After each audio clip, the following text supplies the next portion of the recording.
Meeting to order. If you could please join us in the Pledge of Allegiance to our flag. I pledge allegiance to the flag of the United States of America and to the republic for which it stands, one nation, under God, indivisible, with liberty and justice for all. Thank you all. Thank you for coming. Agenda adjustments, I would propose that we move 7.1, which is a special recognition, to follow item 3, public comments. That would require a motion and approval. So moved. Second. Moved and seconded. Any discussion? Seeing none, all those in favor? All right, thank you. That being said, then, I would, consideration of minutes, entertain a motion to approve the minutes of the March 9, 2022 Board of Directors meeting and the March 16, 2022 Board of Directors special meeting. So moved. Seconded. Moved and seconded. We got them in our packets and sent electronically. Any corrections, comments? All right. Seeing none, I'll call for the vote. All those in favor? Thank you. This time I'll open the mic for public comments. This is a time when people in the public have an opportunity to speak about school issues. And we just ask that everybody be respectful of one another. So at this time, if there's anybody who would like to approach, we don't have anybody online because we're not doing this Zoom tonight because all of our board members are here. So anybody that would like to make a comment, the mic is yours. Please identify yourself with your name and the town that you reside in.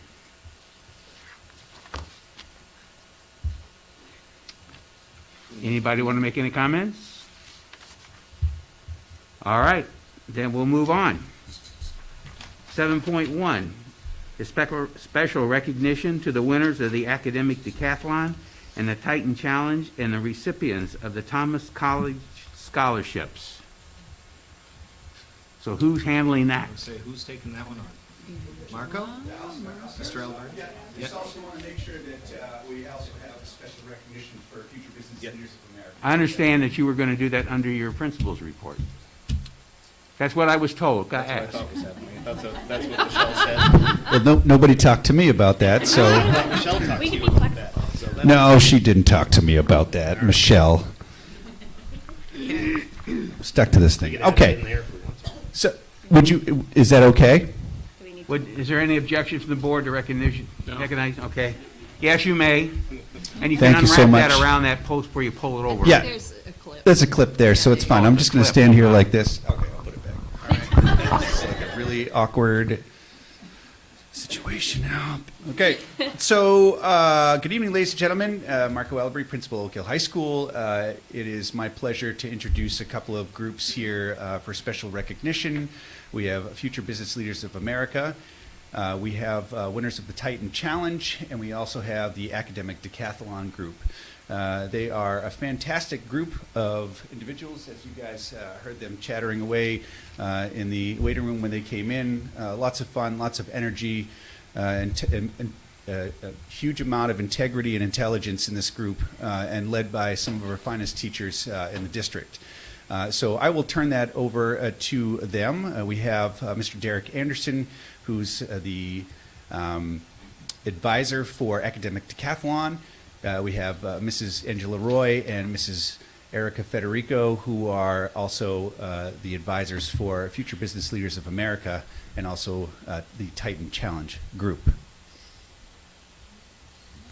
So you guys...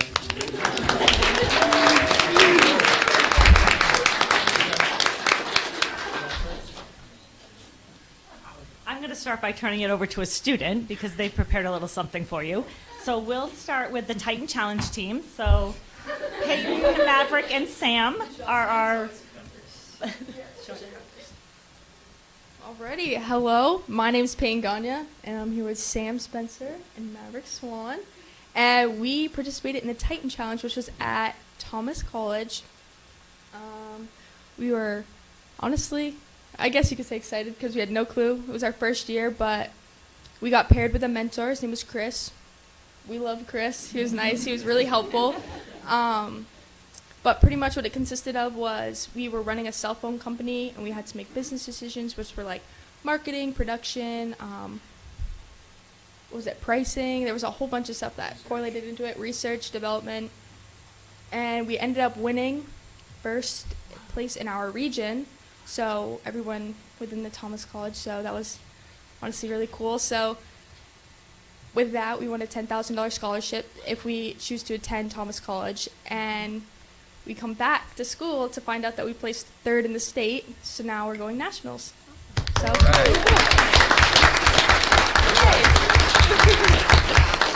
When is nationals? nationals is hosted, I believe, May 18th to 19th, and it's going to be via Zoom. So we'll be local, but Good. we're honestly super excited. Wow. Well done. Thank you. Congratulations, Now- for sure.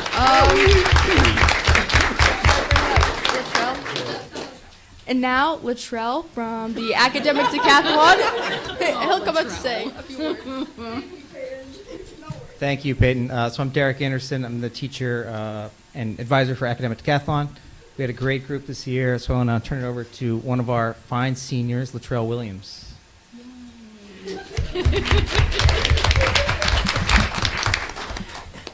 Hi, I'm Latrell Williams, and I'm representing the Academic Decathlon team today. In case you don't know what Academic Decathlon is, we basically get a overall topic at the end of the year. This year was water, very broad, a lot of stuff to talk about.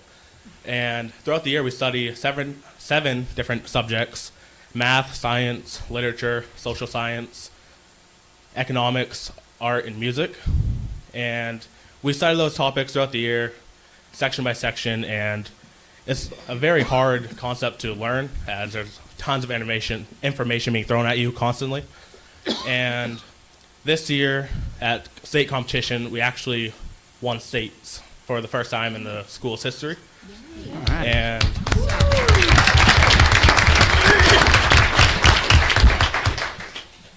there's 3 different parts of the competition that come after the test taking for all the 7 subjects. There's speech, interview, and an essay portion. The speech is a very helpful component for all the Academic Decathlon members, as it works with your public speaking and kind of impromptu speaking like I'm doing right now. It can be nerve-wracking, but I would say the team this year really put in the work, and they put the results showed at states this year. And on April 22nd this year, we'll be competing at nationals. All right.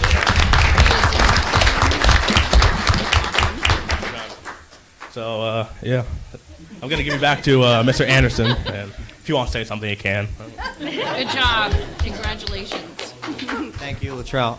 Yeah, I would just say I'm really proud of this group. It's a really excellent group of kids. They worked really hard this year. The seniors set a great example. So we're hoping to, we lose a few great kids, but we're hoping to continue success in future years. So I'll turn it over to Mrs. Roy now for Future Business Leaders of America.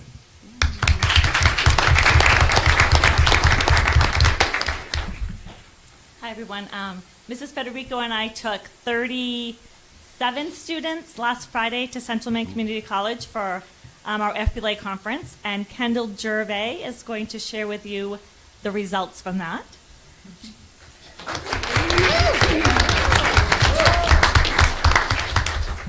I have some stats, so I do have to read off my phone. Sorry. Hi, I'm Kendall Gervais, and I'm here on behalf of the Oak Hill Future Business Leaders of America team. We recently participated in the yearly Student Leadership Conference held at Central Maine Community College, and we placed first for the 24th year in a row. This year we competed in 59 events, and we placed in 43 of them. We received 14 third-place medals, 7 second place, and 24 first. At the conference, we also attended different workshops like Shark Tank and What is Your Leadership Style, and like a tour of the campus. We also did caucusing.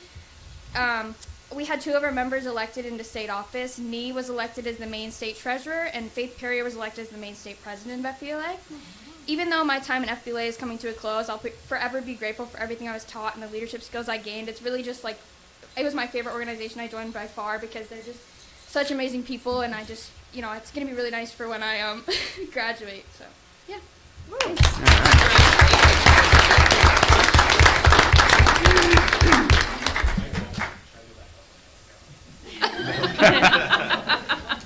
Looks like a few more, and you can look like Michael Phelps.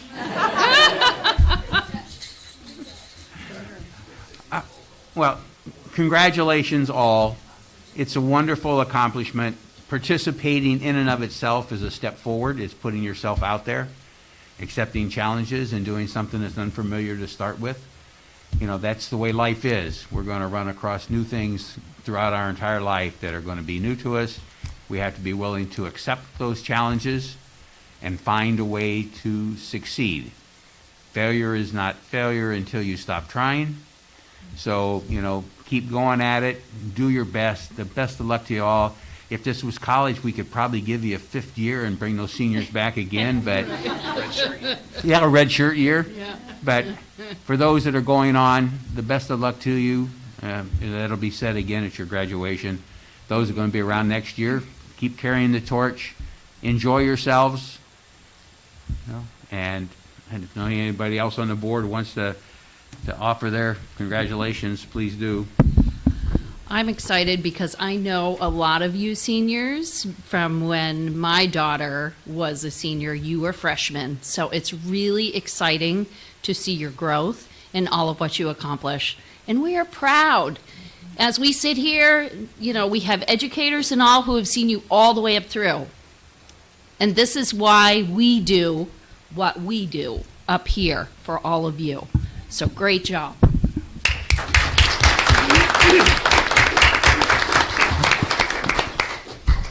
So I would imagine you're all interested in sticking around and watching the rest of the meeting.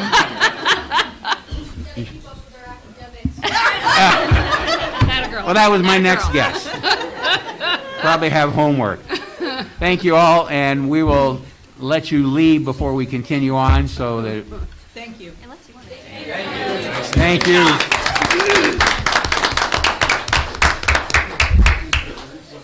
Now the key was, will there be anybody left? A young face. I wish they would said their names. They had to do what? Work the budget. Andy, you should have them say their name because it's hard to put that little 3rd grade or 2nd grade face with Where that. they are now, because you had them. Yeah, Ah, yeah. all right. Let me flip my page back over. So petitions and communications. I have none this evening. And I have received none. Report, superintendent's report. Real brief. Obviously, it's a busy time of year around here. I'm glad to say, you know, I said at the last meeting, Jessica's really transitioning nice into her new role. She and I actually went out to Litchfield this morning and met with the town manager and the chair of the budget committee. We had a really nice meeting, good conversation about, you know, just looking at future budgets, talking about construction. It really was. I mean, I can't speak for Jess, but it was we're out there about an hour and a half, and it was really quite nice. John's come on board, and he's a quick learn, really quick learn. He's had to deal with some stuff lately, right off the bat, first week. But I'll let Kathy talk about that because she says not to steal her thunder. Beyond that, Shannon Oley has transitioned into the payroll position. She is working with Jess nicely. I know that they held interviews today for the accounts payable position, so we'll have somebody into that role shortly. Finally getting back to full staff here at central office, which is always a good thing. Beyond that, you know, we've started advertising for positions that are going to be open in the fall, trying to capture the best candidates we possibly can. We're seeing a little uptick in the number of applicants we get, which is a good thing. And I hope that transitions into the future. Yesterday, I participated. I'm on the legislative committee for Maine School Management from Western Maine. We had a joint session with the Finance Committee to talk about child development services. As you all know, a few years ago, there was a lot of drum about transitioning. Maine is one of 2 states in the nation that does not have CDS, which is ages 3 and 4-year-olds and non-school attending 5-year-olds that are identified as special education that don't service them in their public schools. They're serviced by an interstate agency, which is Child Development Services, such that it is. One of the things that is happening as we transition through there, we will be responsible for taking that over in the very near future. So in 2024, we will take over, July 1, 2024, we'll be responsible for providing FAPE, so free appropriate public education. So basically that's the administration component. And on July 1, 2026, it looks like we will be responsible for doing all of the services as well. I say that to you as we move forward because that's going to require a lot of forethought. You know, thinking about taking on, and I don't have the number, Nancy's home sick tonight, but I don't have the number of CDS students. I don't know if Jamie or Ben, you know what we've got incoming right now. Jamie, I don't know if you know. It's a larger number every year. I know Yeah. there's a lot of transitioning, they're not scheduled Yeah. next month, but it's We're in the 20s for next year. Yeah, yeah. So I mean, we're talking about an extra 20 plus students per grade per age that we'll probably be taking on in the very near future. You know, that will have some impact. And it's one of the conversations, and Robbie can talk about it, that we had at Finance and Facilities tonight about construction. The other piece of it, I will caution you, we are going to need an assistant special ed director in this district. You figure taking on, we'll be close to 300 students identified in special education at that point. We don't need it now, but that is something that will come down the road. We're already tasking Nancy with a lot. We're over 250, I believe, special eds. Don't quote me on that because I don't have the numbers in front of me, but you figure taking on 40, 50, maybe even 60 more in the future, that not only are we responsible for faith, but also providing the services for, that's a big ask for one person. So I say that to you as we look to the future and we look at personnel. That's something we're going to need. It's busy in Augusta right now. I'm actually going to send out this week an updated list of bills that are coming forth so that you all can see them and where the Maine School Superintendents Association stands on those. But other than that concludes my report. You got a retirement? Oh, I do have a retirement, sorry. Sue Blay at service at the middle school. Robbie? Andy, when you say services for CDS, you're Yep. talking testing, you're talking Talking all of it. all of it, Speech, which OT, speech, OT, specially designed instruction. right, mental health, the whole works. The whole gamut. Yeah. Yep. Transportation. Transportation. Yeah, to and from. So, yeah, I mean, it's a big deal. We talked about this, I think, 3 years ago, when I thought this was coming, and then it kind of got shoved out, and now it's a reality. It just is. We will be responsible for, and when I say 3, 4, and 5, it's students identified in special education. Right.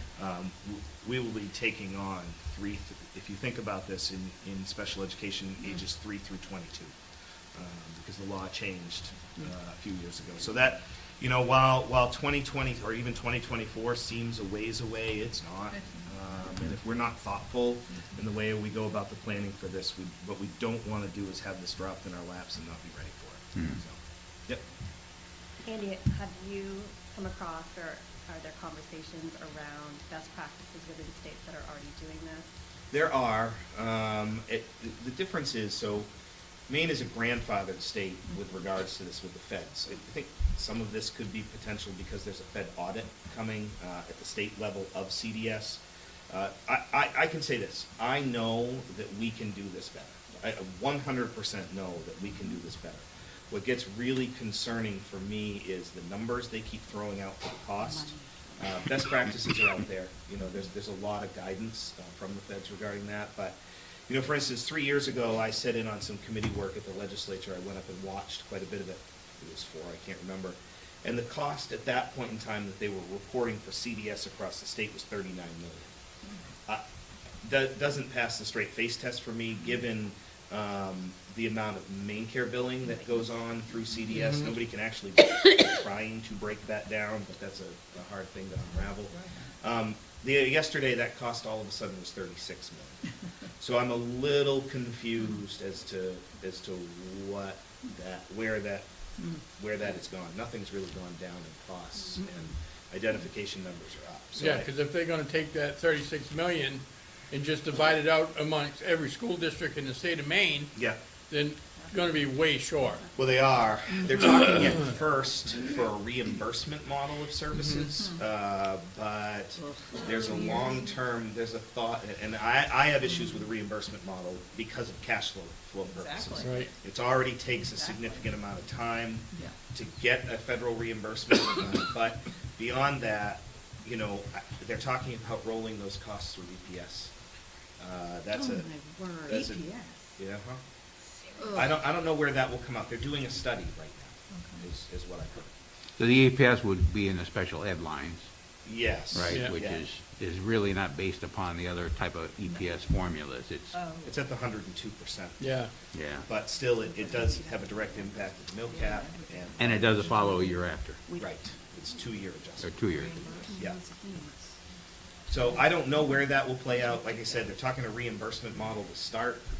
They're also talking about a one agency billing for main care services. I don't know what that's going to, there's a lot of unknowns with this. A lot of tough questions got asked yesterday. I don't know that there were necessarily answers at this point. And you know, not necessarily the people we were meeting with fault from the DOE. I mean, this has kind of been dumped in their laps too, by the legislature. So we will see. All right, any other questions? And we move on to the CAI report. All right, thank you. I'll start with my director of food service. As Andy alluded to, things come in threes, so I am thankful for John. On Thursday, we had our steamer start smoking. We had a power outage or power surge, and then it did short out. So now that is condemned, and we're working with insurance to replace that. Then we had a freezer issue on Friday, and we're waiting for the parts.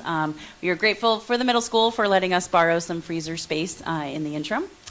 The other piece, we did have a third lock issue that we're continuing to work on. We sent home some frozen meals. Our last iteration that we had them in the freezer. They're good for 60 days since we have less than 60 days of school left. We made sure that we sent them home just in case. We are always good for another storm, either in March or April. So we'll have it ready if need be. So that's that on food service.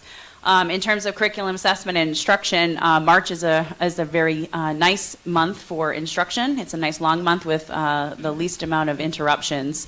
So there's been some really nice activities happening in all of the schools. Our coaches have been putting on some math events and literacy special events that you'll hear some more tonight. In terms of pre-K4, the second trimester is over, so parents will be receiving report cards and access to Jump Rope to see how their learners are doing at this point in time in the year. Our assessments for the window is done, but we're gearing up to get ready for the next season. So the high school is working on some AP testing. On the background, we're working on setting up our MEA for science, as well as NWA and STAR that will be happening in May. So we do a lot of behind-the-scene activities and prep for all of those things now and heading into the spring. We also are starting to finalize our plans for summer school. Today we actually put out a survey to see how many staff. It starts with how much staff we have that are interested. So we will not be doing a comprehensive summer school this coming year. We'll be doing more of an invitation only in terms of capacity. So pre-K4 will be at Carey Ricker again, 5-8 will be at Oak Hill Middle School, and then 9 through 12 will be at the high school. We will start doing teacher recommendations or parent requests in April. May we'll start doing bus runs and sessions, and then in June we'll send out notification. So that's kind of our timeline for summer school. So it concludes my report. Okay. Any questions? All right, thank you. Financial report, we'll get it under committee reports. Okay. Administrative reports, principals reports. Who's on deck? Who's up?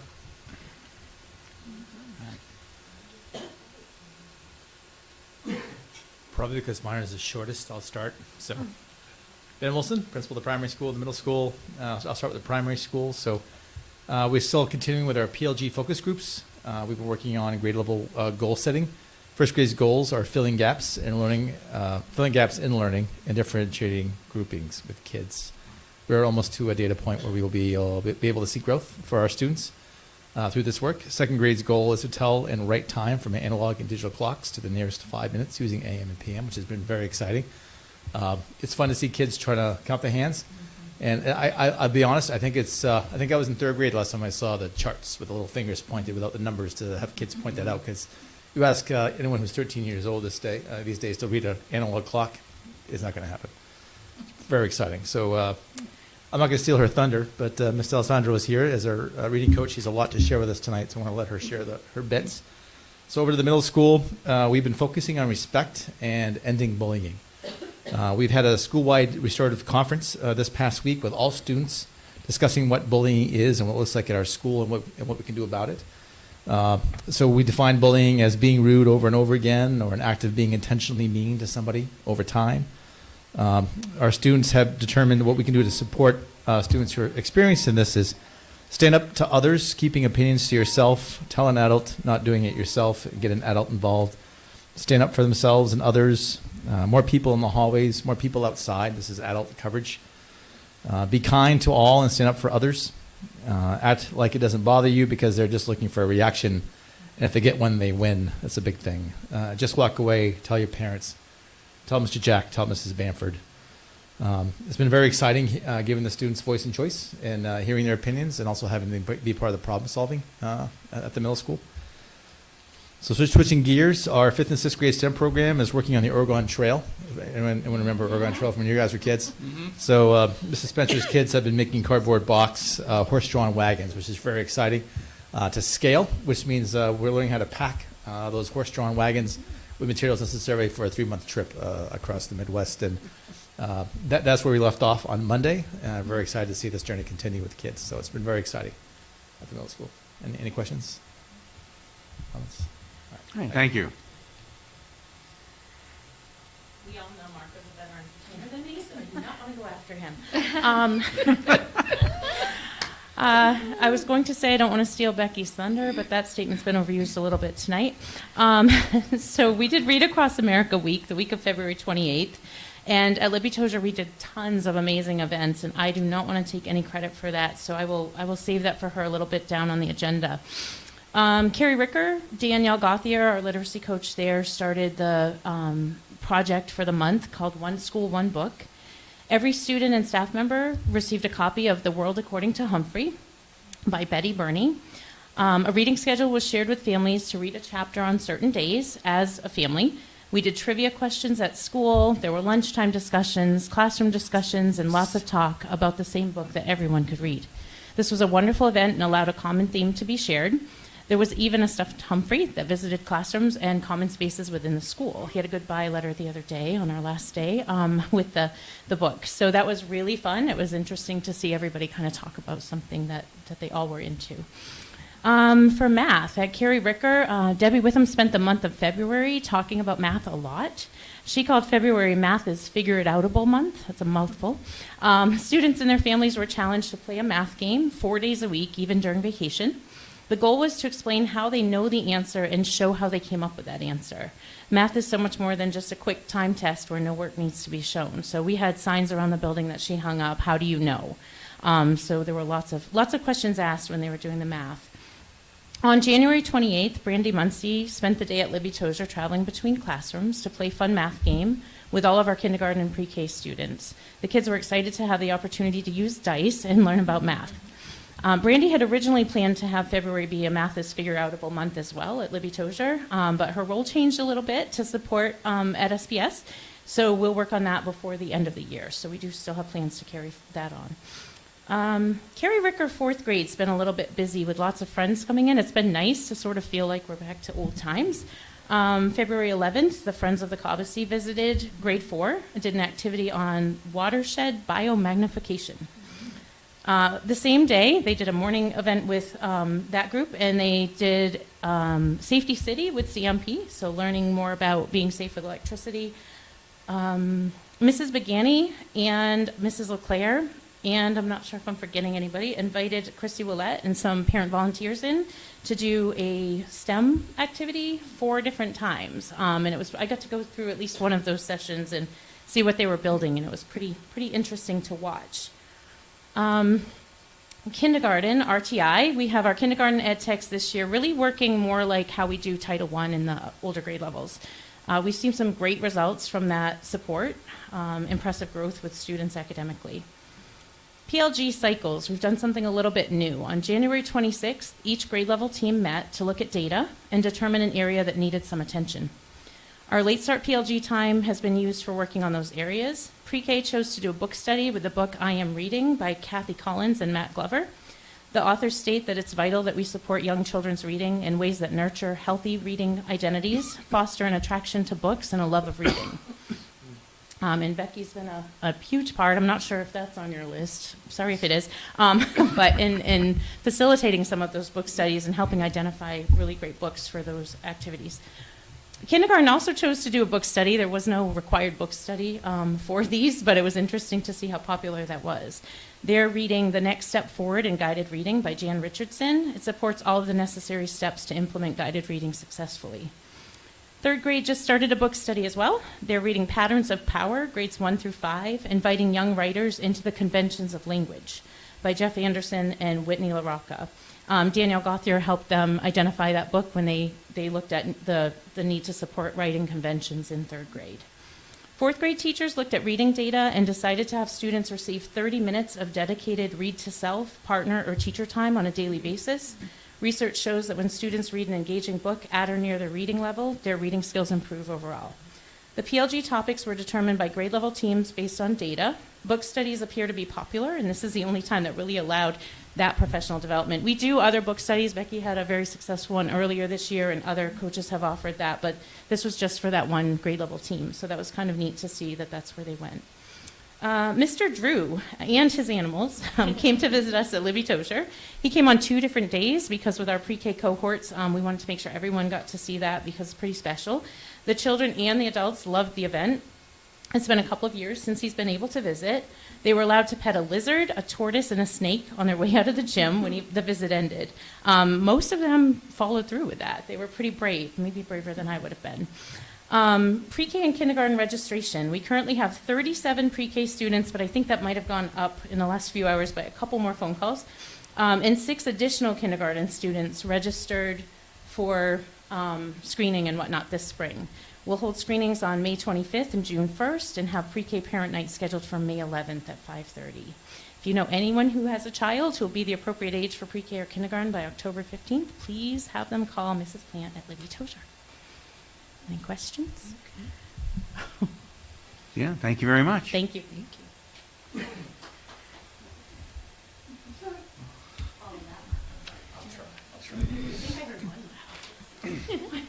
No.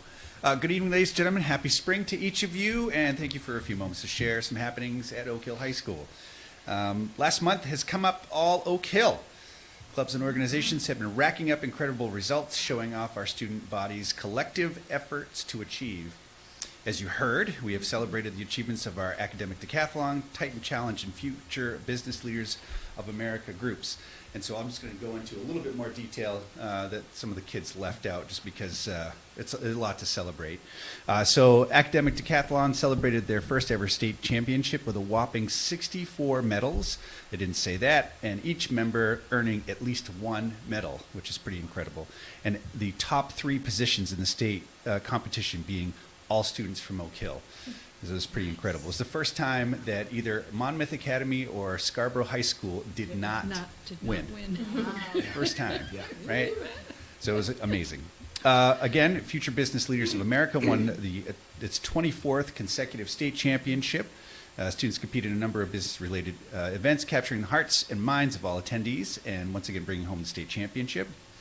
Titan Challenge groups, which are associated with junior achievement, competed at the regional competition at Thomas College. Students were tasked at being CEOs of fictional companies and had to navigate a number of challenges real businesses would face. One of the teams, which you guys heard from tonight, won the competition and each received a $10,000 scholarship from Thomas College, which is pretty amazing. And again, I'd like to thank the students and advisors, specifically Derek Anderson with Academic Decathlon, Angela Roy, and Erica Federico with Titan Challenge and FBLA. Without their time and energy, these events would not be possible for our students, so thank you very much to all of them. I'd also like to let you know that we are participating in a homegrown event called March Makes a Difference, and this was something that was started by Ed Zewis. Each week we have a focus on making a difference in the community. Last week we collected items for local animal shelters. This week we are collecting items for local thrift stores, and we have one more week left where we'll collect items for a food drive. And we're also looking at doing some cleaning work around the grounds of the high school and also on School Road itself.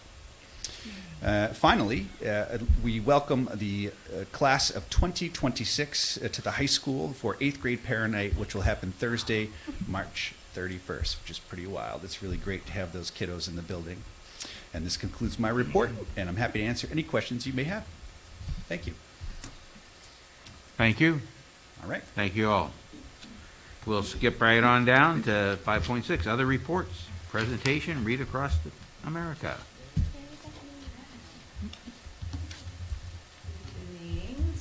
I'll do my best. That might tilt. There we go. There we go. Good evening, board members. Thank you for the opportunity to present tonight. My name is Becky D'Alessandro. I'm the literacy coach for Libby Tozier School and Spadis Primary School. I'm pleased to join you this evening to tell you about the recent Read Across America Week at our primary buildings. We put together an experience for our learners in which they would be immersed in the joy of reading. So to give you some background, Read Across America was an initiative launched in 1998 by the National Education Association to promote the value of reading to children across the country. You may associate Read Across America with Dr. Seuss Enterprises, but this is no longer the case. Instead, the NEA has determined that the Read Across America brand will be independent of any one publisher, title, or character. The NEA supports the growing movement of immersing readers in diverse texts. Students need books that provide both windows and mirrors if we are going to create more readers, writers, and people who feel included and recognized, and who understand that the world is far richer than just their experiences alone. This year, each day of Read Across America Week in our primary schools featured a message to students about the power and joy of reading, such as reading comes to life and reading is for everyone. We welcomed many guest readers and presenters into our classrooms throughout the week, including members of our larger school community in this room, a couple of high school theater students who were in this room a few minutes ago, our pre-K teachers, and Maine-based author and illustrator Hazel Mitchell. I believe that our work to make this event happen annually at both buildings will help motivate our kids and families to read and celebrate the diversity in our community and our world. Here is a brief slideshow of our week. It's going to be up here once we get the TVs moved around. This will be easier.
So you can see we had a lot of special guests. We had a lot of singing and dancing and fun and drawing, and it was a really special experience for the kids. To continue our efforts of bringing literacy joy to our youngest learners, Sabattis Primary School is participating in a school-wide interactive reading of a book called Bigfoot and Littlefoot, and will welcome author Ellen Potter in 2 weeks. Sabattis primary students and families are also invited to a spring literacy night next week. Libby Tozier families will enjoy an outdoor festival-style literacy event towards the end of the school year, and pre-K families are invited to attend a virtual parent night in early April to learn more about what reading looks like before kids are reading words conventionally. And this night is based on the book that Jamie Ela mentioned a few minutes ago called I Am Reading that the pre-K has been focusing on in their book study. So there's a lot happening in our buildings thanks to the hard work of our dedicated teachers and staff. Thank you for the time tonight. You can answer any questions if you have any. Thank you. Thank you. Thank you very much. I like the special effects on the screen. They were good. Yeah, since it's not flat and you see everybody Kinda kind of see it rolling moving. across the screen. Once we get some technology moved around in this room, that won't happen anymore. Okay, moving on to old business. 6.1. To approve the second reading of the following policy, EFC, free and reduced price food services. So moved. Second. Moved and seconded. Is there any discussion? Second reading should be little. Seeing none, all those in favor? Thank you. 6.2, to approve the second reading of the following policy, EFDA, restrictions on sale of foods. So moved. Second. Moved and seconded. Any discussion? Seeing none, all those in favor? Thank you. 6.3, to approve the second reading of the following policy, EFE, competitive food sales, sales of foods in competition with the school food service program. So moved. Second. Moved and seconded. Any discussion? Seeing none, all in favor? Thank you. 6.4, discussion of the fiscal year 22-23 budget. And I believe tonight we're looking at the System administration and school administration. Okay. So, what is your pleasure? Which one do you want to do first? Let's do the system administration. Sure. So, as you look across system administration covers two things. It covers the costs for the school committee.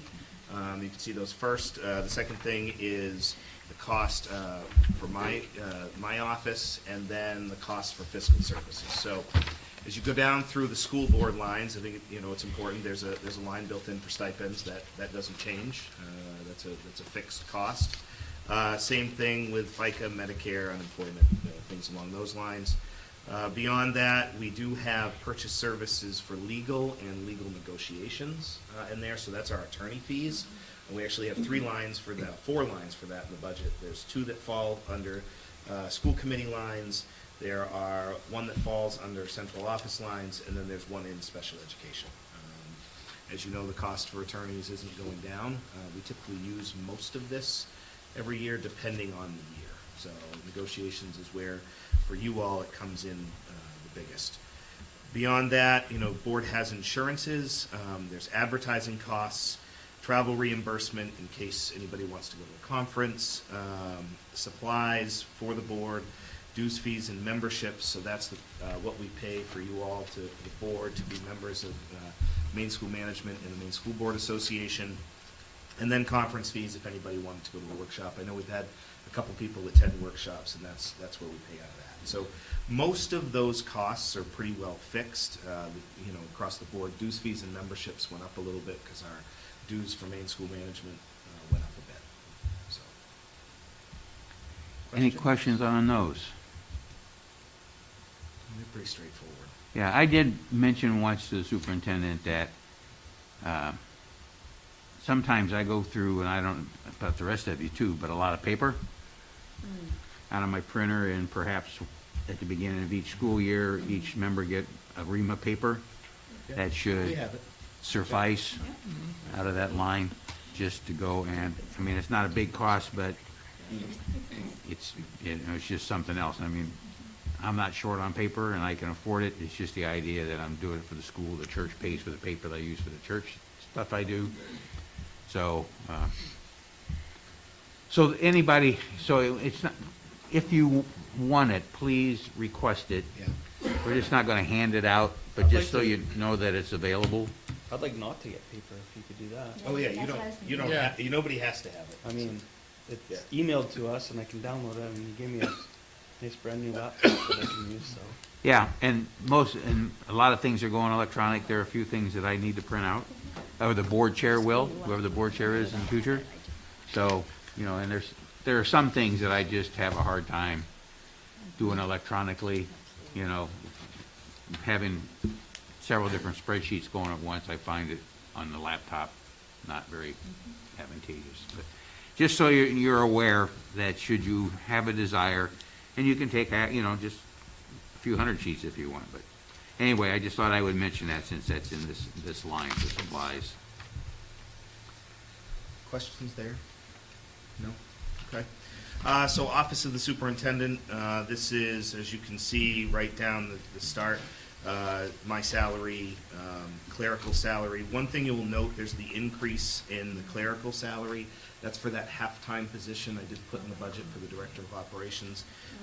That costs about, Jess, what did we figure today, about $36,000? Well, all inclusive of salary, Yeah. health insurance, you know, those benefits, and this salary line itself is around 20,000. Just the salary. For half-time Yeah. position. Yeah, just the salary, and then when you tack on benefits, dental, things like that, we're a little over 30,000. You know, I put this in here because we needed to talk about it. Robbie and I have had the conversation numerous times. This is, I put in a halftime position, I'll be candid. I don't know that we're gonna be able to fill a halftime position. You know, I think moving forward, as we have more going on, I mean, this is a place you could make a cut, if you chose to. I think we could use it, but again, a halftime position, I wanted to put a full-time position in here, but, you know, given where the budget's at, I just am not sure.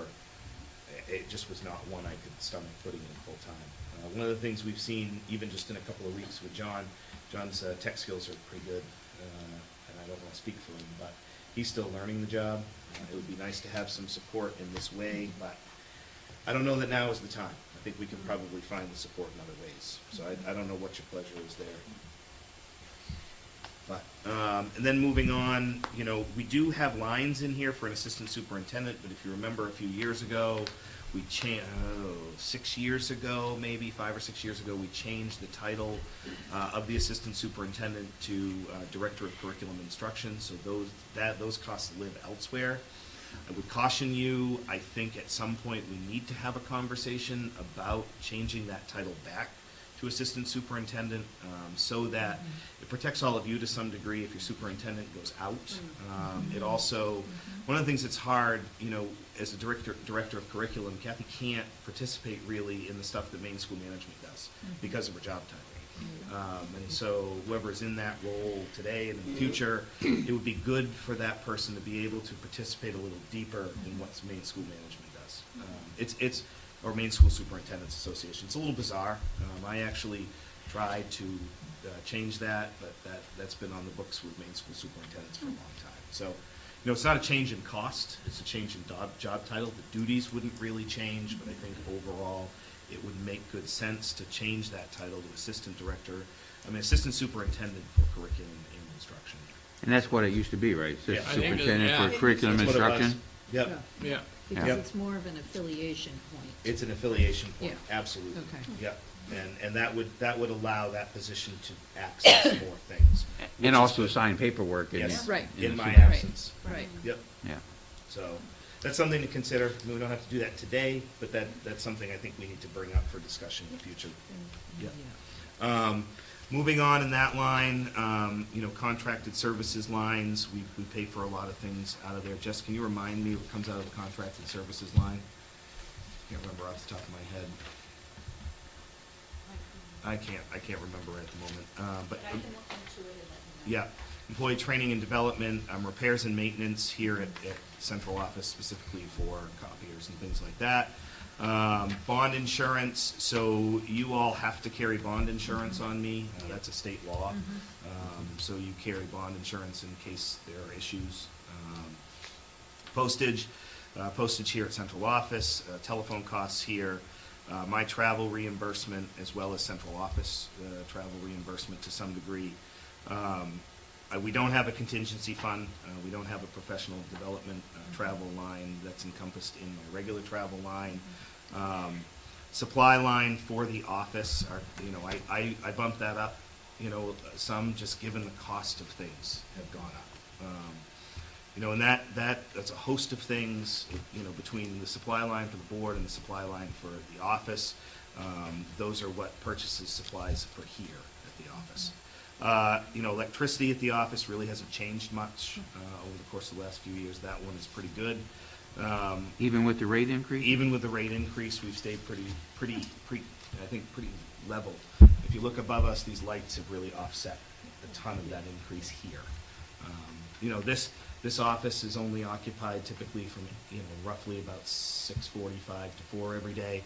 The other thing that's really nice here now with these lights is they go off when they're not in use automatically. So that's a nice thing. If somebody forgets to shut a light off at night, those kind of things. The other thing is we put a new boiler in here a few years ago. That has, I know it's a propane boiler, but the old boiler was running all the time.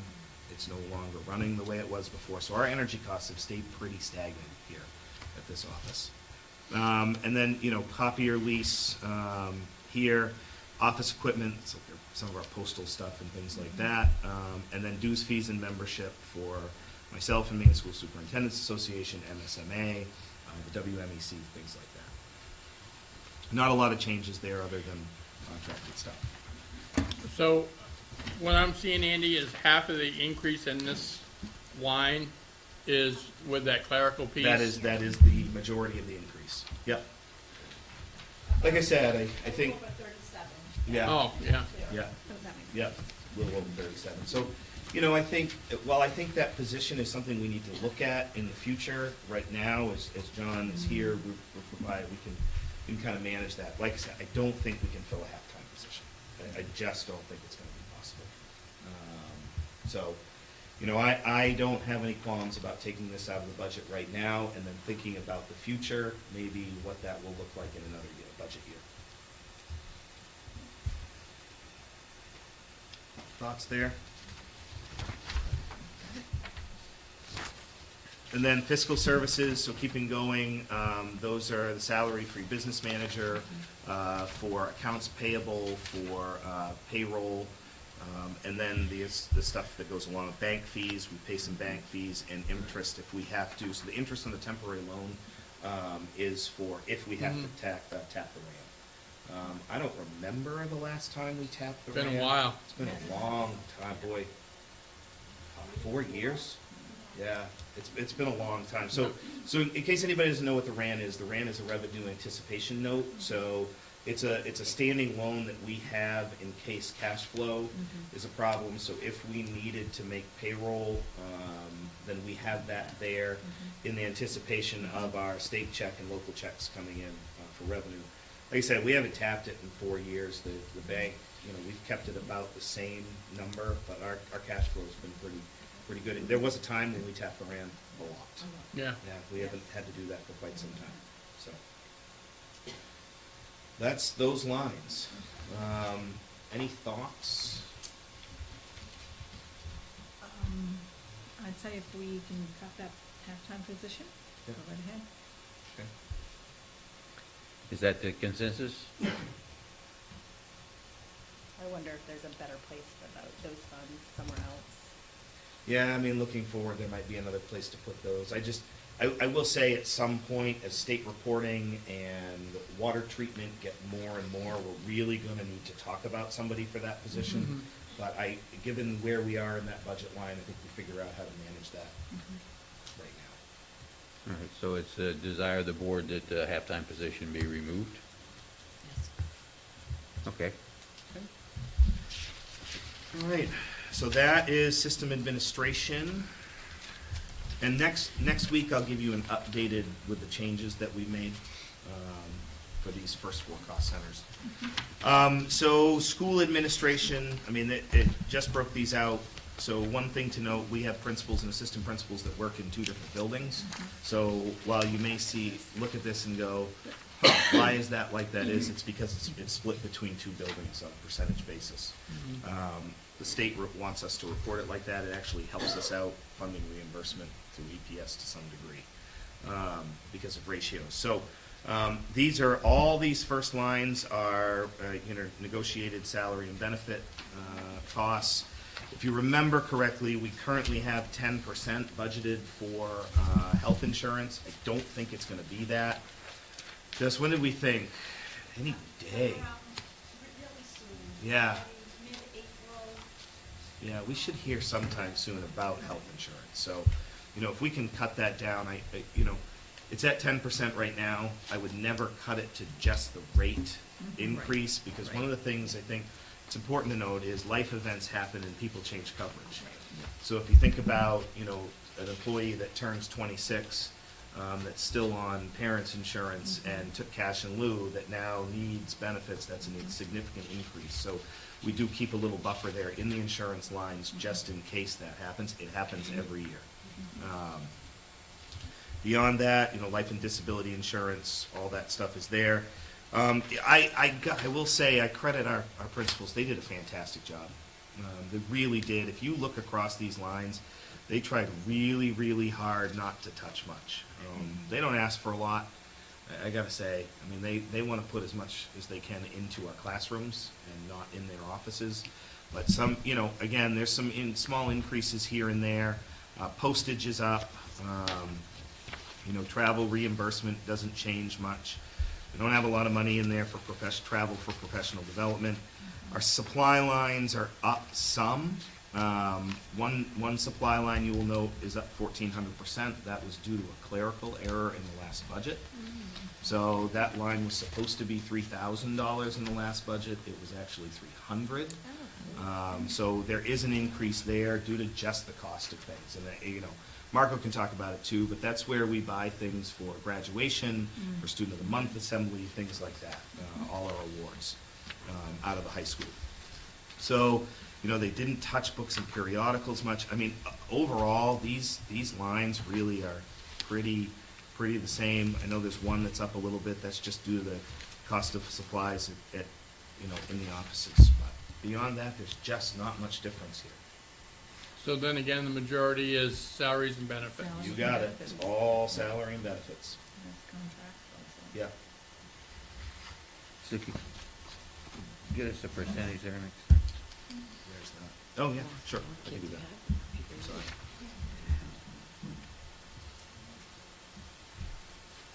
Any questions, comments, other discussion? All right, so we're fine with this as currently as it's been presented? Certainly, as you guys know, this is a living document, right? So as things change, I will bring it to you. But like I said, I got to say it again. I know I said it once already. Our administrators did a darn good job with their budgets. In a time when things are up a lot, their budgets weren't as much necessarily. But as we get into regular instruction, that's where you see most of their increases. All right, that's it then, thank you. We will meet again next week for the budget discussion. Yep. 6.5, discussion of remote attendance at board meetings. I had requested this be put on. We have a policy, follows state statute for remote. Our policy says that the board chair is supposed to be notified significantly ahead of the meeting if someone is going to have to attend by Zoom or remote. Right? So I don't know what significantly is, but we publish the agenda on Fridays so that we can get it out to the press and to everybody else. That would indicate whether there was a Zoom leak or not. Right? And the reasons for remote meetings are somewhat limited by statute and by our policy. So I would much prefer that we try and get together like this. The other thing is, if you might remember at our last meeting, we got little, what do they call it? Zoom Bob, you know, by people out there who got nothing else to go and do, but, you know, now I'll be quiet. Nothing else to go and do but to do that.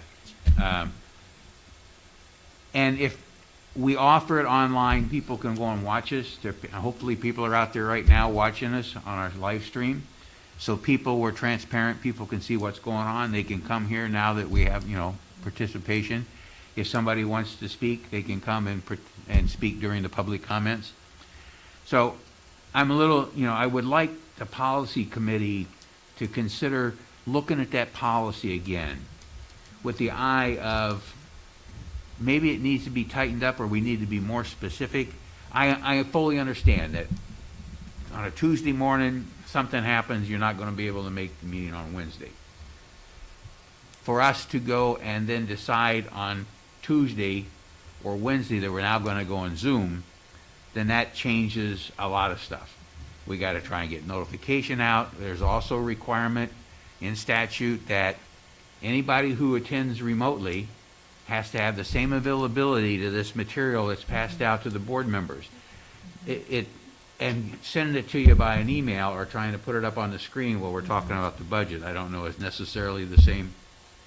So it becomes difficult to make sure that people have the same availability. And if we were to hand things out to the community, people are present, then we'd have to somehow get it out to everybody that's in, you know, it just becomes a deal. It's a great tool. We needed it. We needed it drastically. I don't know how much more that we go and need it. We survived for, you know, years and years and years without having that capability, knowing that people sometimes miss a meeting for legitimate purposes, and that's why our policy on attendance and state statute spells out, you know, you can have excused or you can even have a number of unexcused absences before there's any repercussions. So I just would ask, and I don't know if others have any comments to make on this subject, but I would, you know, I would like for the policy committee to take a look at it. Maybe they'll recommend no changes to it, but I just think it's, you know, it's something to be reviewed now that we've been using it for a while and we no longer have to have it like we did. So that's the reason why I ask it for a discussion. So hopefully someone else might make some comments and it's not just my feelings on it.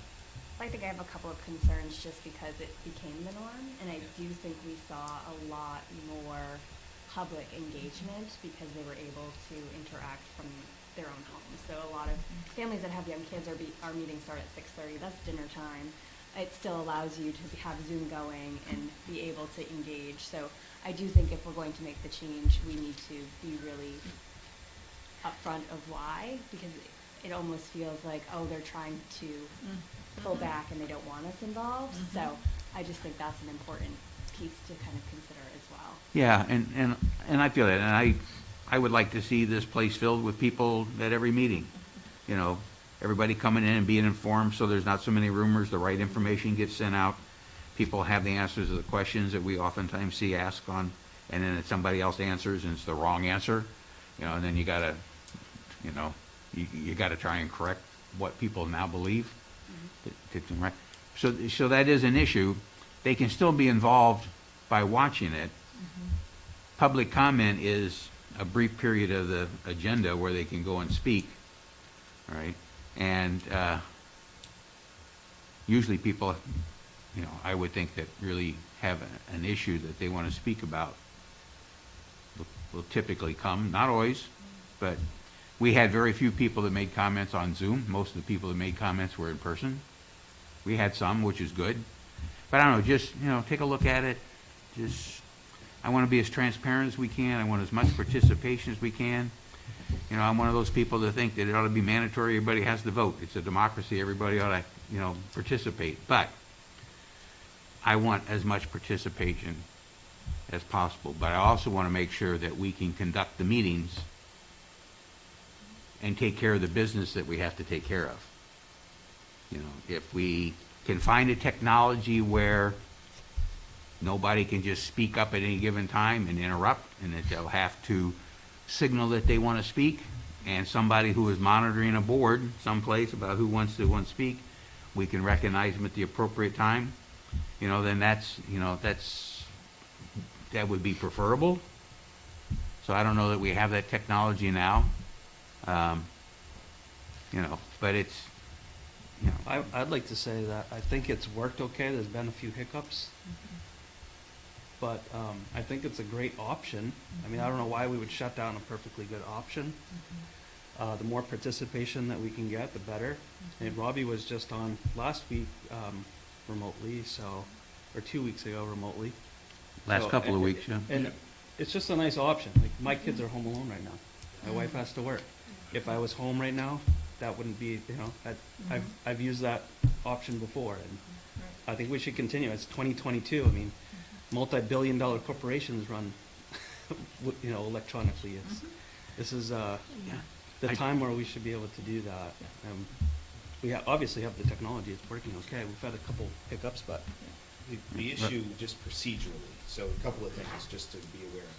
If one of you attends remotely, we have to offer the option, right? That is, beyond that though, we've purchased the webinar platform for Zoom.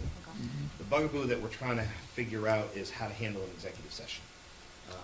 That's the key. So it's why, so Norma Jean and I have talked briefly about it. Jordan's kind of looking at it. So we're looking at that piece of it. The executive, so in the webinar function, the executive session is the bugaboo, right? That is, how do we make sure, because there is no necessarily waiting room in that. So, because you have to put people out and bring them back in. The traditional model of Zoom, the traditional Zoom platform, is pretty easy to do, put them out in the waiting room. So we're looking at that, at how to make that work. I mean, it's hard. That piece of it is difficult. How to make sure executive session is secure. So I think the easy fix for that would be to send the board members an alternate link for a regular Zoom. or teleconference. You know. There's a way on the webinar. There It's is. within the set. We can talk about it. Yeah, there is. We're looking at it. Yeah. The problem Yeah. is putting them out, getting them back. There is a way to do it. It's just, we haven't demoed it yet. Yeah. So we need to do that. Yeah. So and I mean, if somebody's sick and still wants to participate, and we cover some pretty important topics that I don't necessarily always want to miss, or miss the opportunity to vote on. So having the option to be able to participate remotely would be very valuable.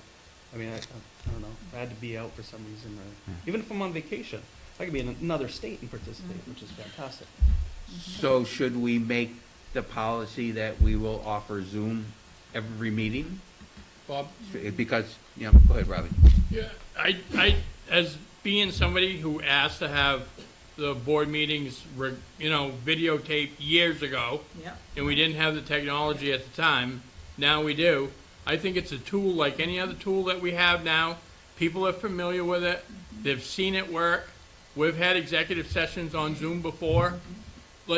I think we need to make it work. And I understand the fact that it's nice to have everybody here. That should be our goal, to have all the board members present. But to have that access to the community, you might not look at the agenda, but hear a discussion going on. And I think the more we involve the community, the better, and especially when we have the building project coming up. I think it's going to be a great tool for us to do those things, and I think we need to keep it at every meeting. I would agree, because I'm thinking about last year when I was in transit driving home from Florida and couldn't be here, but needed to be here and had to call in to the meeting, and that was valuable. Like, I just had earbuds in and was going.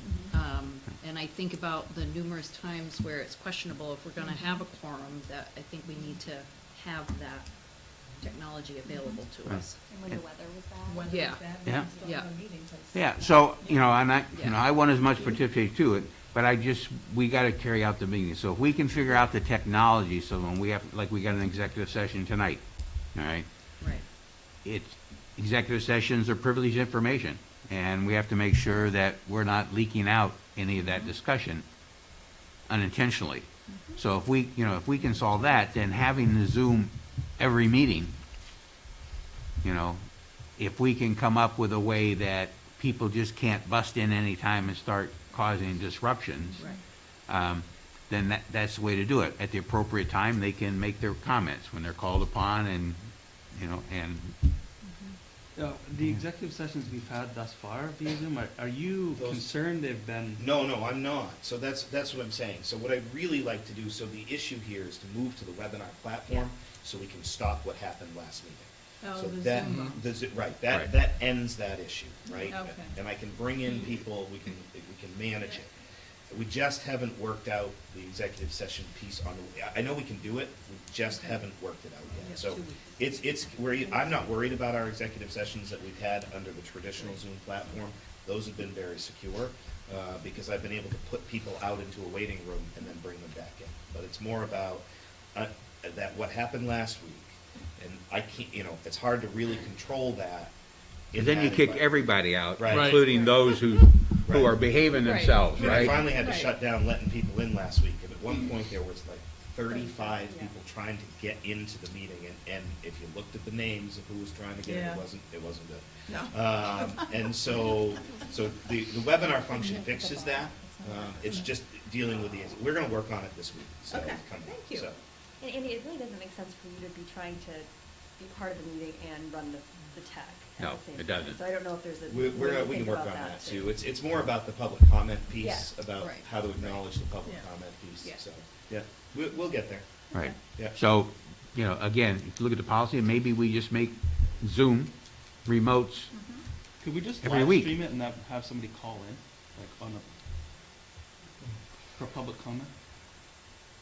I don't, that's a great question. We do live stream it now. If it's live streamed, there's It's no live, I mean, participants. we're live streamed It's right live now. streamed, but when you're watching the live stream, it's about a 30 to It's a 40 second delay. delay. Yeah. Sure, There is a but it's still, if you're calling in, you have the opportunity Yeah. to just call in. We need a hotline, like the radio station. Yeah, there's like a video, there's a lot of, most radio stations But- now are video. and- Marco, do you want to take care of that? Yeah, so yes, probably, but I think it's more seamless to do it here, just for acknowledgement purposes. Then it comes in, then we'll hear, I tried to call, I couldn't get through, it was busy, that kind of stuff. This way, it's all in one screen. I would. And we I can hear where you're record going it with that. here, recording the, We also, public comment, if we're gonna be streaming, we're gonna be on Zoom, we have to record. Yeah, it. I think we have some smart people there to figure it Yeah. out. all right. So there's no other discussion there, and we'll move on to committee reports. Well, so is that going to policy so policy can bring it to the whole board, or are we making a decision now? It was Well- just a discussion. Well, this was for discussion, but Yeah. if it's a consensus of the board that we just have that option every week That's what I thought. for every meeting, then the policy committee would go and look at our remote attendance and change it around so that it satisfies that. That's not a problem. I mean, what I took from that conversation was we are gonna do that, but the policy committee still needs to look at the To language of the review it. policy. Yeah. that kind of stuff. Sure. Am I wrong in that thought? No, Not wrong. that's what I was hearing, but I wanted to make sure. Okay. All right, committee reports, finance and facilities. Yep, starting with facilities, you heard Andy discuss some of our facilities things at the kitchen at the middle school, right? Is it the middle school? No, No, Spanish. primary school. Primary, Kathy. Primary school, and those are things that we're looking for an insurance claim for, because the cost of that steamer is $35,000. Roughly. Yeah. So to let everybody know, I ate food that came out of that steamer. Yeah. That's how long it's been there. 1973. Yeah. Oh, yeah. Yeah, my Yeah. husband did too. We've gotten a lot of use out of it. Yeah, it's done its job. Yeah. It's done its job. And the facilities committee also met with the architect tonight Yep. at 5:30, discussing where they are as far as coming up with cost analysis, building design, and we went over a few things in that regard, and we're looking at having public forums this spring. Yep. And meeting, Yes. and with the towns, so we can get information out to the public. So they're gonna be putting those numbers together, and probably what, Andy, the end of April, beginning of May? Early May. early May, we'll start getting into that. So I think that's coming along pretty nicely. Still looking for a referendum sometime in August. So that's coming along great. So on the budget side, year-to-date in revenues, we've expended 66.30% of the anticipated revenues. And on the revenues coming in, sorry. And on the expense side, we've expended 49.86% of the budget. So we're still in good shape, still where we need to be, just about the right spot. The budget is still froze. Andy's going to look at it at the end of this month and see where we are when we get more stuff in, more bills and stuff like that. And but yeah, we're fiscally pretty good. So is there a reason we would do a public referendum in August instead of November? Well, at the general election? Right. For the simple fact is, with what we discussed on that, we could get more information out in a shorter amount of time, so we could have it in August. Yeah. I mean, my thought, and what's that? Are you going to tell us that? Because we got budget for You didn't, and that's your referendum? Well, that's something that actually we're talking to CHA about. But so there's two schools of thought. You know, CHA's recommendation to us was not to put this vote where the budget vote is or where the gubernatorial election is. Right. So to reduce focus on those things, you know, those are going to be big topics. So looking at August, but certainly, you know, we need to talk about that with the towns. I think that's where it makes good sense. Yeah. But again, that will be dictated too by our timeline as well. I mean, before any of that has to happen, you all, as a board, need to see plans and things like that, so. Absolutely. Yeah. Yeah. We never seem to have much turnout with summertime votes. So a very small minority, one way or the other, can go and make a decision for the residents of 3 towns. General elections, or even the primaries, good voter turnout is a wider representation of what the people in the communities actually believe and feel and want, even though the big thing is the gubernatorial. But still, that brings people to the polls. Our job is to educate them about the construction and hopefully get them to support it. And another piece about the August number was that in order to get bids out in time so we could start construction in spring of 2023. So if we wait until November, bids go out and they might have a hard time coming back before spring. And the bond bank too has deadlines. Right. The bond bank cycles. November is pushing it for the bond bank cycle. Jess and I were looking at it the other day. What's that? Right. It just would be nice to know for those of us who are budgeting for elections. You are correct. You can always make an amendment to the budget proposal, you know, to increase it at the town meeting, Sharon. No, can't. Oh, it's a closed article? All right. Any other questions? Finance facilities? Yes.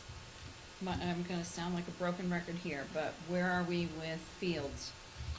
Let's and see. Cutting of trees and Yep. all the things, Yep. because like it's spring sports season now. Yep, we're started. So Jim, you want to talk about that briefly? I walked the newer softball field today. I walked around it.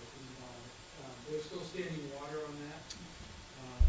So we've got to wait until that's off for sports fields to come in and put on the extra material that's going to take. I can see the backstop now, which isn't as bad as what I thought it was going to be. I think we can cover those posts with padding of some sort, and then go from there. But there's still, you know, I thought getting out of the other side would get us away from the shade, but those trees are still holding some ice and snow on that, what would be the first baseline. So my hope is we might be able to get out there by middle of the season. Maybe no dugouts, I don't know, we'll see where that goes. I think we can at least have a play of the field by the middle of the season. Yeah. And then, The cutting of the trees to get, for the